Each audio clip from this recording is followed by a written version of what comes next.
Ready? Start. Welcoming the Prime Minister and the delegates, Mr. Modi said, I am happy to welcome you to the 42nd annual session of the Federation. To you, Madam, I am particularly indebted for sparing your valuable time. We businessmen who assemble here all over the country look forward to this occasion, which provides us an opportunity to meet you and exchange views and ideas which were uppermost in our minds. We have always felt that this dialogue is of utmost value to us. To the past year, we can look back with some satisfaction. Agricultural production has been larger.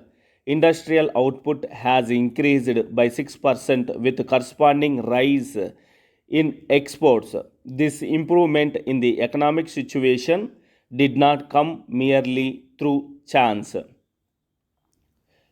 It was the result of deliberate effort on the part of both the government and the people.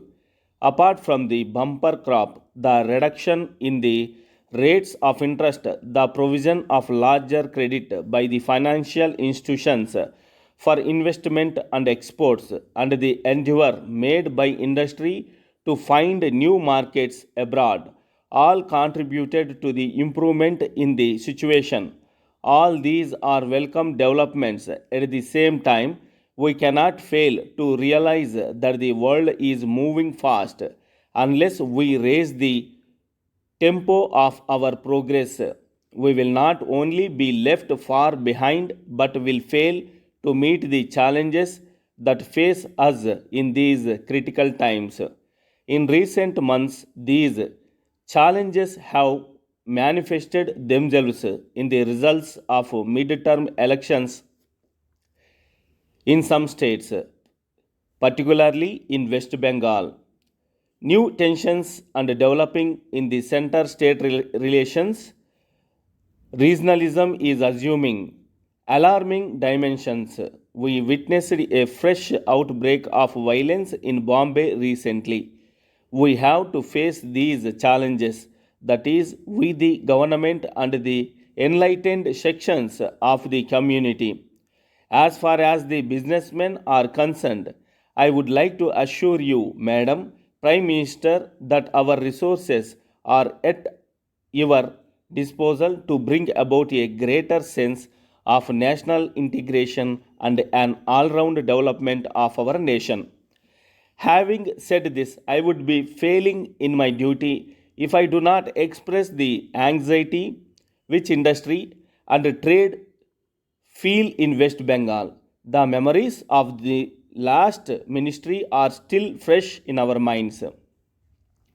Geraus, strikes, lawlessness, and social unrest have made life difficult.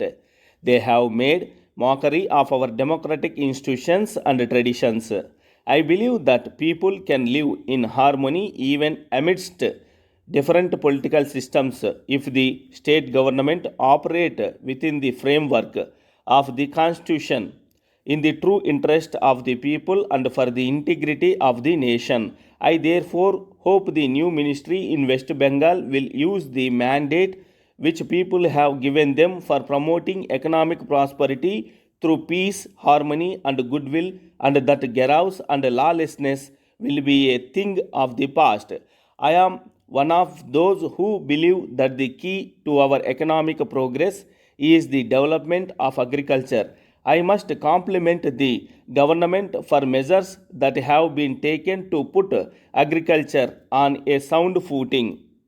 These measures have ushered in a green revolution. This is, however, a time to put in more effort, not to relax. We have seen how a good year can be followed by a bad year and give rise to shortages, inflation, and unemployment. This should not be allowed to happen again. The high yielding varieties of seeds have made a radical improvement in our agriculture. By the end of this year, this program would have covered about 9 million hectares. In the next 5 years, it should be extended to at least one fifth of our cropped area. Now that we have made some headway in food grains production, it is necessary that research for developing new strains in cash crops like sugarcane, cotton, jute, etc., is intensified so that the balance between food crops and cash crops is not disturbed and agro industries get assured supplies of raw materials so vital for our development and exports. Our progress in other agricultural inputs like irrigation, fertilizers, and agricultural machinery has been rather slow. Today, we irrigate only about one fifth of the cropped areas. Agriculture is therefore subject to ups and downs and makes economic development uneven and uncertain. I would suggest that about one third of the cropped area should be brought under irrigation by the end of the next 5 years. This would require speedy completion of all major irrigation schemes and creation of a network of tube wells all over the country. Every year, about 10% of our food production is wasted because of lack of proper storage and warehousing. It would not be possible for government alone to set up chambers and warehouses in a short time. Private agencies can supplement these services if government give initial facilities such as making land available, giving tax exemption for incomes from chambers and warehouses, and thus ensuring reasonable return on this investment. All kinds of wastage should be avoided. Dear sirs, we acknowledge receipt of your letter of the 20th May. While thanking you for the consideration you have been extending to us, we here below give our comments on the points raised by you. Our office premises are in the famous Bank Street, easily accessible to all sections of people. The showroom is in the ground floor and is spacious enough for keeping all types of agricultural machinery and implements you want us to display. And as you know, the office is located in the first floor. We have already taken steps for recruitment of required personnel trained in the use of agricultural implements. We undertake to give adequate security as desired by you for the machinery in display and inspection by the intending purchasers. It would, however, be advisable if this stock is booked to your account.